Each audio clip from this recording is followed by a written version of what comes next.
Good evening. Today is Tuesday, February 20th, 2018. I'd like to call this meeting to order. We're here for the purpose of the regular meeting of the Elmhurst City Council. I would ask that you all rise and join me in the Pledge of Allegiance.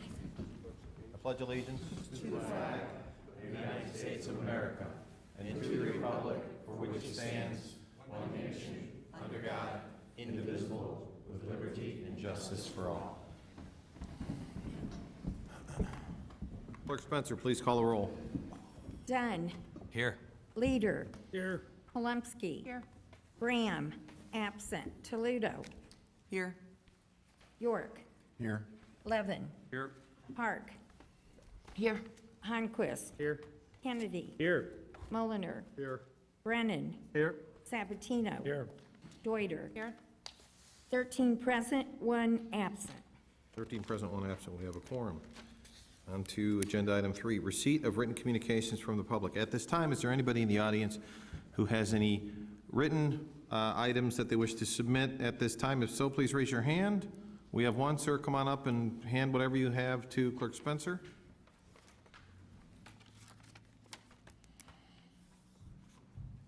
Any other written communication?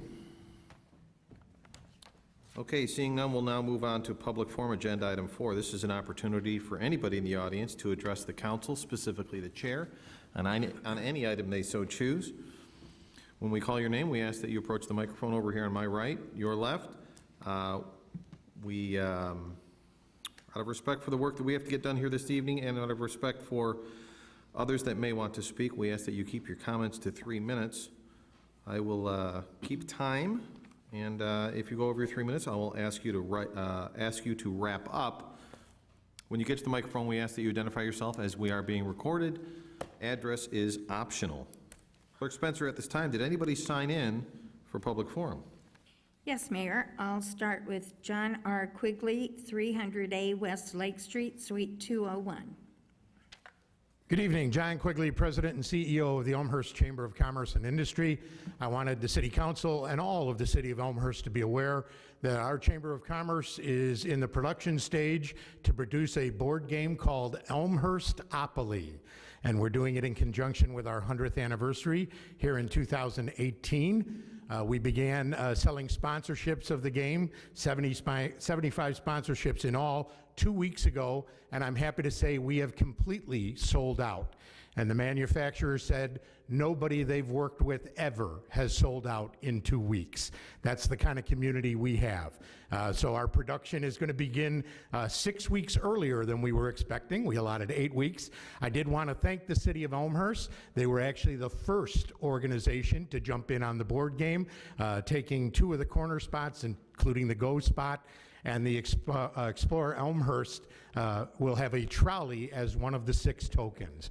So look for that game come mid-May to early June. It'll only cost $25, tax included, and we've already pre-sold 100 of the 1,000 games we're ordering. So thank you once again. Look for Elmhurstopoly.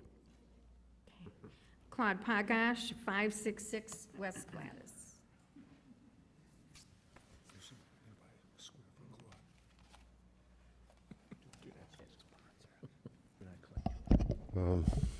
Claude Pagash, 566 West Gladys. Finance was right.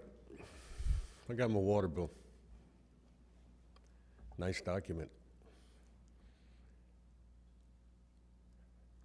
Ran up some numbers. City pays DuPage County about $29 per meter. Charges the resident $1.49 for that meter. So in fact, what the resident pays is $2.78 a meter.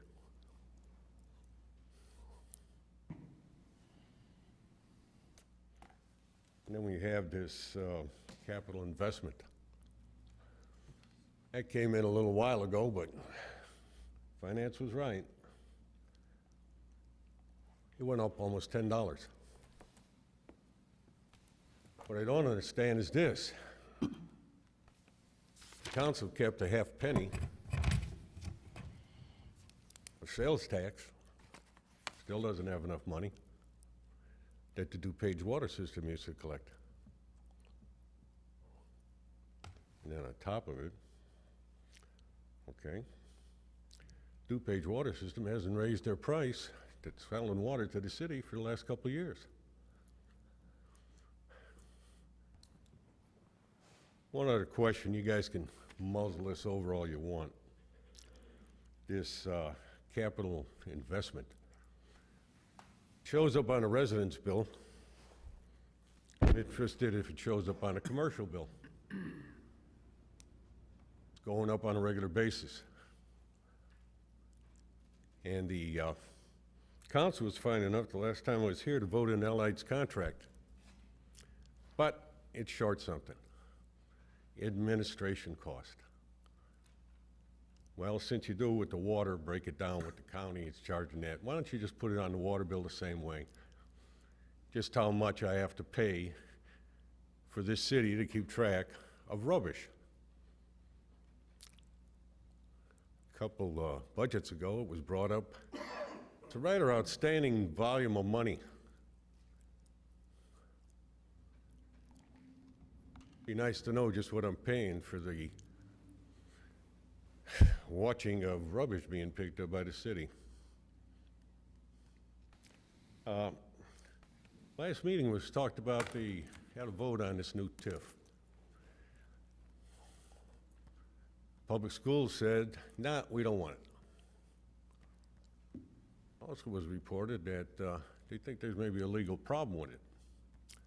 Now, we've heard from a consultant that says there's nothing wrong with this TIF. Why include a school,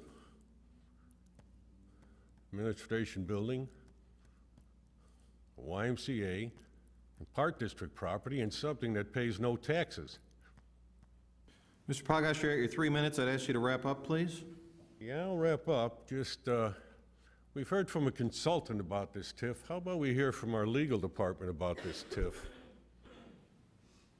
Teresa McCarthy.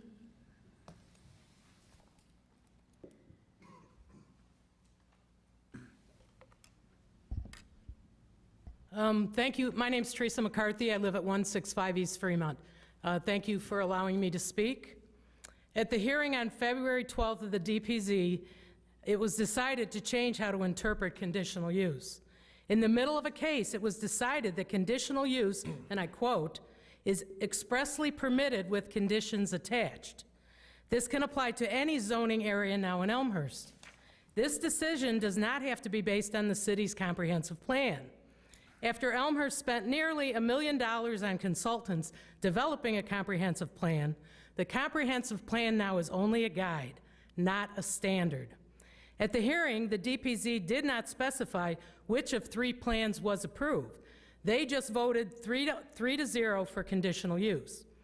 Expert testimony meant nothing. Our paid appraiser's testimony was ignored. The neighbors were told to work through the process, but it is quite apparent how inconsistently the processes have been applied to this applicant. What about the rights of the citizens of Elmhurst?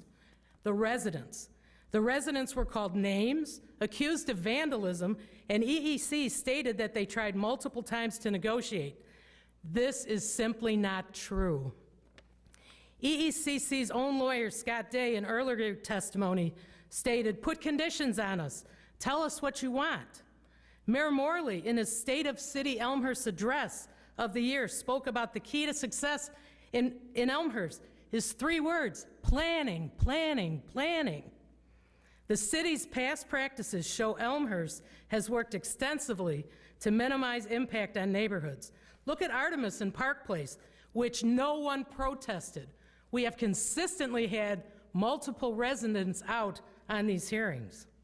Elmhurst is allowing a large building to be built in the middle of a single-family block on conditional use, but no conditions have been applied. If the city of Elmhurst is approving conditional use, the city has the responsibility to apply meaningful conditions to protect the residential homes in the neighborhood. Thank you. Eileen Oser.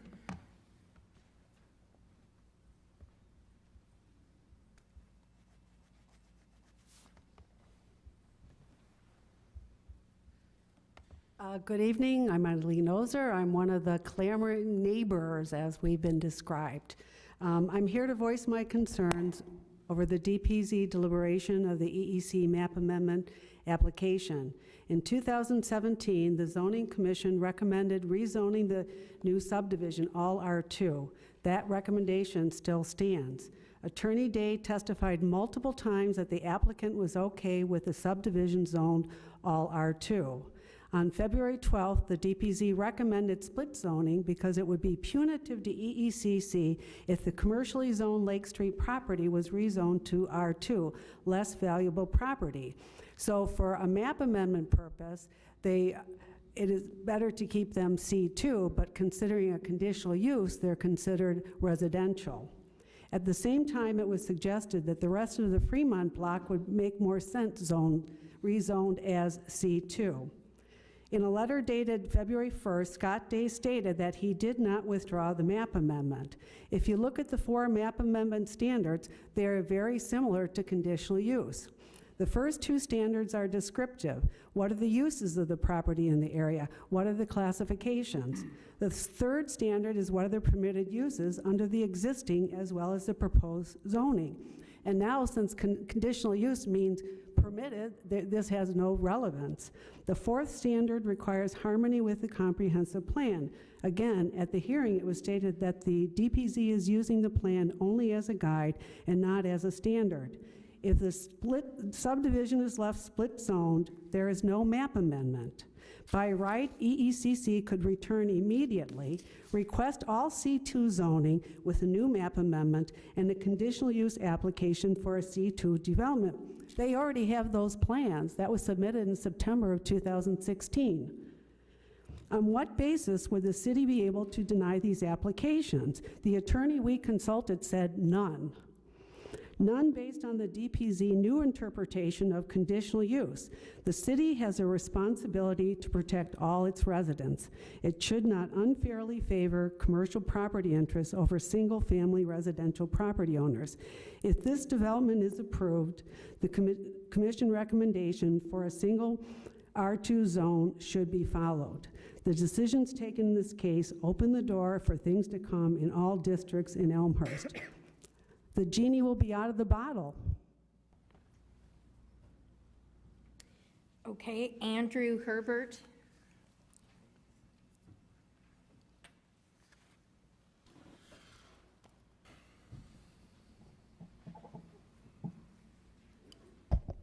Good evening. My name is Andrew Hebert. I live at 163 East Fremont. Thank you for the opportunity to speak tonight. I'm going to read directly from this because I was too nervous last time. Okay, so I live on Fremont, which is zoned R2 single-family residential. I'm here tonight over concerns of the residents on my street in regards to the last DPZ meeting deliberating the Elmhurst Extended Care Center case. You might be familiar with the case, but just in case, I'll recap. A year ago, EECC proposed to build an additional structure to function as a nursing home on Fremont Avenue. Fremont is zoned R2 single-family residential, with the exception of an apartment building on the cul-de-sac at the end of the block. A nursing home can operate in an R2 zone if it applies for and obtains a conditional use permit. I apologize if all of you already know this. I just want to be clear. So I'm operating under the assumption that the conditional use permit is still a legitimate document. On the first application for conditional use, both the ZPC and the DPZ found that 3 of the 7 criteria for conditional use were not met, citing negative impact to the neighborhood, a decline in property values, and incompatibility with the city's comprehensive plan. The proposal was never voted on in City Hall. The EECC submitted a new proposal eliminating parking on Fremont, setting the building back further from the street, but on the whole, the structure remained the same. The ZPC still did not approve of the development, yet somehow the DPZ vote flipped. Instead of voting 3-0 against it, they voted 3-0 for it. While there are too many nuances to the case, I'd like to focus on the one that seems the most obvious. One of the criteria for conditional use is stated that, and this is in the permit application for conditional use, the proposed conditional use is not contrary to the objectives of the current comprehensive plan for the city of Elmhurst. There are many objectives and policies in the comprehensive plan, but perhaps the most pertinent one in the housing section, page 68, states, New and residential development should be compatible in scale and character with the surrounding residential uses. There was some discussion in the DPZ hearing in regards to scale and character, and I feel like it was resolved based on the fact that the EECC, their building, meets the footprint requirement, a 30% footprint requirement. That's just a requirement. Just because you meet that doesn't mean you automatically get to build. So in addition to that, you have to meet the scale and character of the neighborhood. The good and bad thing about those words is they're subjective, scale and character. The average house on Fremont, I don't know if any of you have driven up and down Fremont, it's about 2,500 square feet. The proposed structure is 19,000 square feet. That's 7 to 8 times the size of the average house on Fremont. I don't know how that fits with the scale and character of our neighborhood to put a 19,000-foot nursing home in the middle of our block. I don't know. We're out of expert witnesses, I think, for this case, but I'm pretty sure if you brought in 10 architects, 9 of them would say doesn't fit the scale and character of the neighborhood. So all I ask is that you very carefully look at this case. I know you're all very busy and you rely heavily on your committees and commissions, but I think this is a very, very important case. The reason why Elmhurst Opoly is selling out is because we have great residential neighborhoods. Thank you. That's all who signed in, Mr. Mayor. Okay, that's it for public forum for those who signed in this evening. At this time, is there anybody who did not have an opportunity to sign up on our sign-in sheet before the meeting, yet wishes to address the council at this time? Please raise your hand if you wish to address the council at this time. Okay, I see one. Sir, we'll go with you. I'm pointing to you, yep. Please state your name for the record.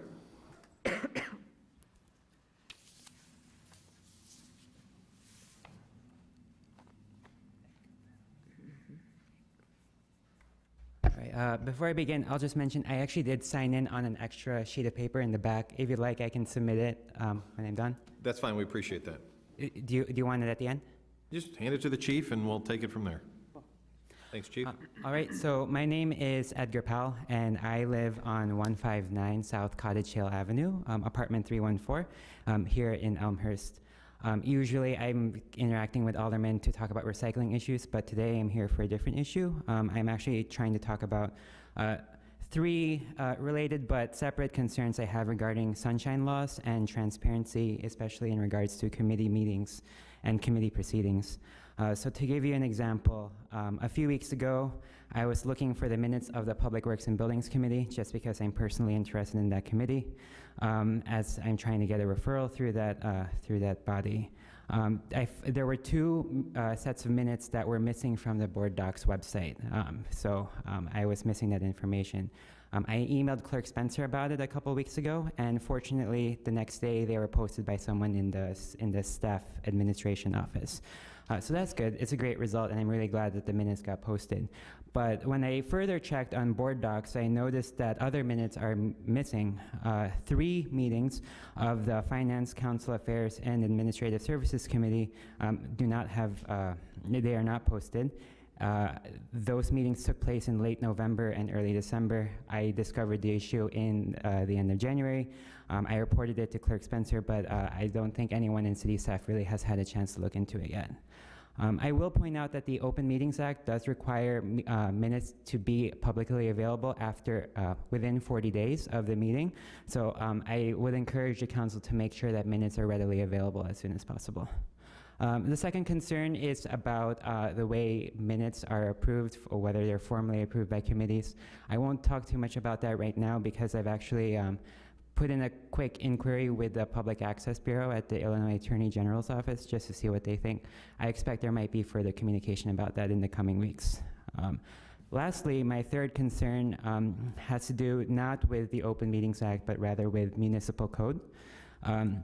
So 2 weeks ago in this council's meeting, another resident of Elmhurst, Nicole Virgil, spoke in front of all of you to request an update on her referral about hoop houses.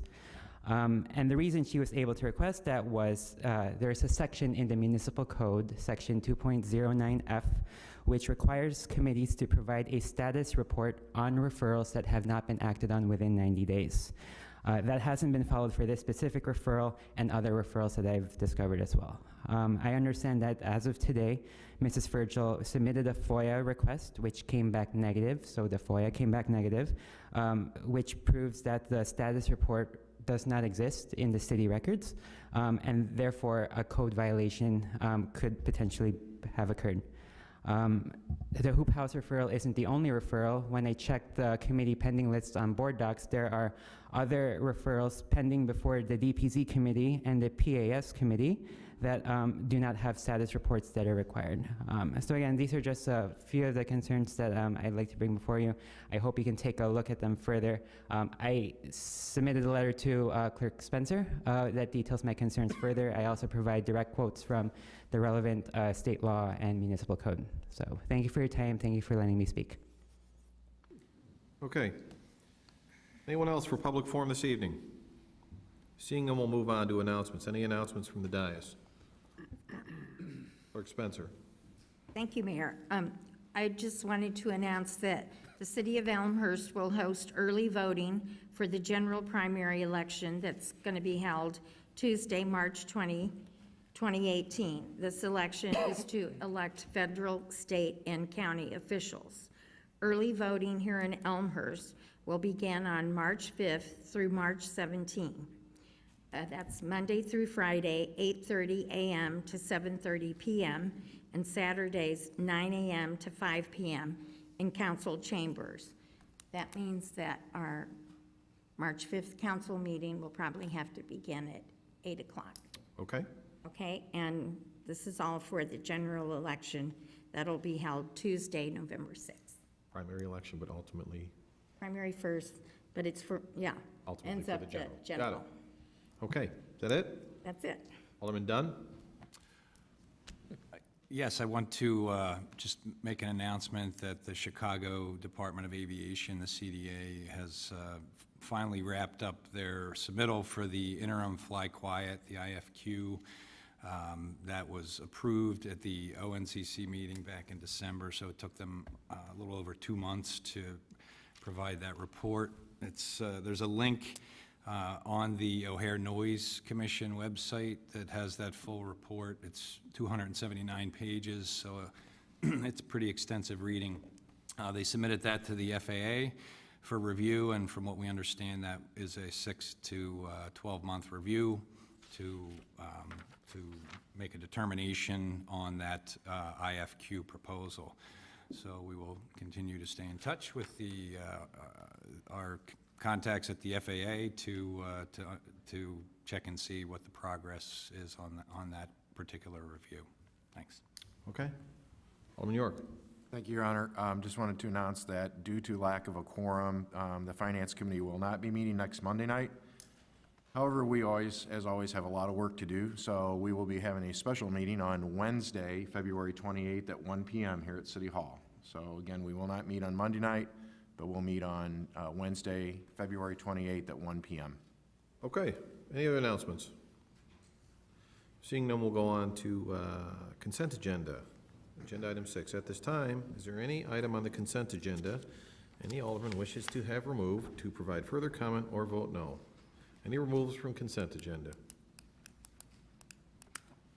Seeing none, I will entertain a motion to approve the consent agenda in its entirety. Motion by Alderman Honquist, second by Alderman Mulliner. Clerk Spencer. Dunn. Aye. Leader. Aye. Holmesky. Aye. Graham, absent. Toledo. Aye. York. Aye. Levin. Aye. Park. Aye. Honquist. Aye. Kennedy. Aye. Mulliner. Aye. Brennan. Aye. Sabatino. Aye.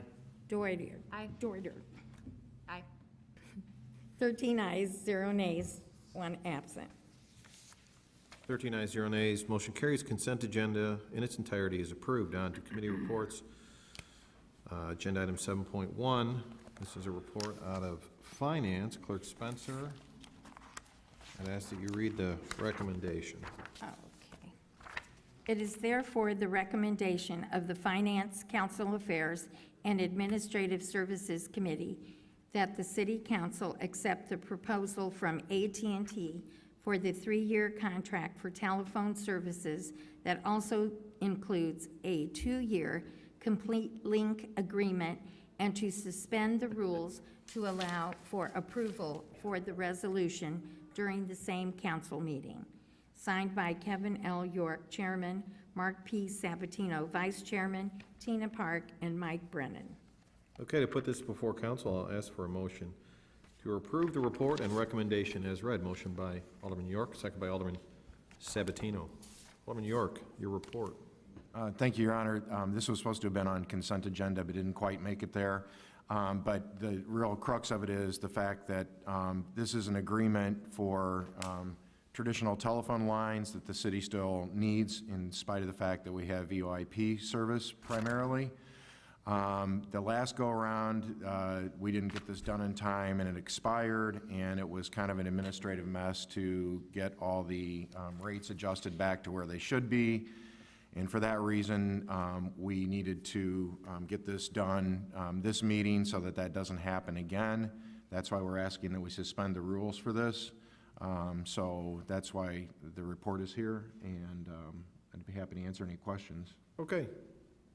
Any comments, conversation? Seeing none, I'll ask Clerk Spencer to call the vote. Dunn. Aye.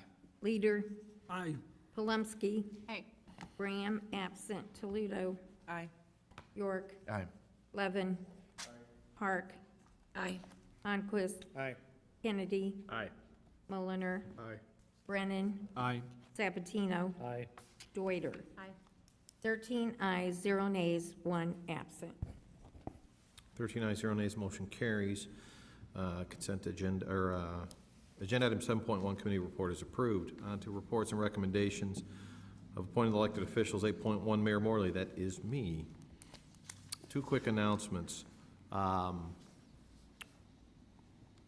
The Commission on Youth is taking applications for the 2018 Exemplary Youth Service Award. You can go on the City of Elmhurst website and learn more about the awards and what type of service should be considered when nominating somebody, and also there is a nominating form. That event will be held at Sandburg Middle School on Wednesday, April 18th. The important date prior to that, though, is all nominations must be submitted by March 9th. I encourage you to go online and get specific information for those awards. And also with the Youth Commission, there is a Teen Job and Volunteer Fair, which is held at York High School. This is an annual event that the Commission on Youth holds, and this year it is on Wednesday, March 14th. So if you're interested in getting that summer job, getting a jump on that summer job, I would encourage you to attend. If you're a business and you're interested in participating, we ask that you contact us by February 28th. This also can be found online. That's it for me. City Manager? Thank you. 2 quick items. One, we continue to meet with the District 205 representatives regarding the downtown TIF proposal. At the JRB meeting, the board president read a statement asking us to meet and discuss their concerns. We continue to meet with them to help answer all their questions. The second item is an update on the weather over the last couple of days. For those who didn't know, the week before that, our snow crews were in for 9 days straight, plowing the streets and salting and doing what I think is an outstanding job. And of course, all that's gone away now. However, since Monday, we've received over 2.5 inches of rain in town by our gauges. And that's provided some other challenges, as you can imagine. Fortunately, a few of our storm projects have been put to work. Our Harrison Pond, the York 290 Pond, and York Commons have all taken water as they were supposed to. And we were notified by the county that they opened the quarry to let some of the Salt Creek water in, just to give you an idea of how much water's out there, coupled with the melting snow. Of course, that raises the creek limits quite a bit. So we will have crews in tonight, and we're expecting to see temperatures drop, and so they'll be ready for that. And I just want to say thank you to the Public Works crews who are out doing that. Okay, one addendum to the city manager's report. The county may have opened the quarry, But it's important for people to understand that the quarry doesn't need any human intervention to act in its capacity. There is a man-made weir on the side of the creek, so if the creek rises to a certain level, it automatically spills into the quarry. Sometimes in anticipation, county will open it early, and there's actually a side to that where they can allow more water in quicker. But that doesn't mean that the quarry does not work without human intervention. It does. Any other reports or recommendations? Seeing none, we will go on to agenda item 9, resolution. Clerk Spencer, I'd ask that you read the resolution. A resolution authorizing the execution of an amendment to extend a service agreement for AT&T ILEC Syntrex service and a Complete Link 2.0 AT&T ILEC confirmation of service order agreement between AT&T Corp. And the City of Elmhurst, DuPage, and Cook counties. Okay, to put this before council, I'll ask for a motion to approve the resolution as read. Motion by Alderman York, second by Alderman Sabatino. Alderman York? I covered everything in reports. Okay. This is the resolution. Comments or questions on the resolution, or on the motion regarding the resolution before us? Seeing none, I'll ask Clerk Spencer to call the roll, or call the vote. Dunn. Aye. Leader. Aye. Palumski. Aye. Graham, absent. Toledo. Aye. York. Aye. Levin. Aye. Park. Aye. Onquist. Aye. Kennedy. Aye. Mulliner. Aye.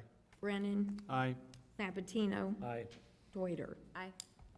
13 ayes, 0 nays, 1 absent. 13 ayes, 0 nays. Motion carries. Resolution is approved. Agenda item 9.1. On to other business. Any other business? I'll entertain a motion to adjourn. Motion by Alderman Deuter, second by Alderman Kennedy. All in favor say aye. Aye. Opposed? We are adjourned. Thank you.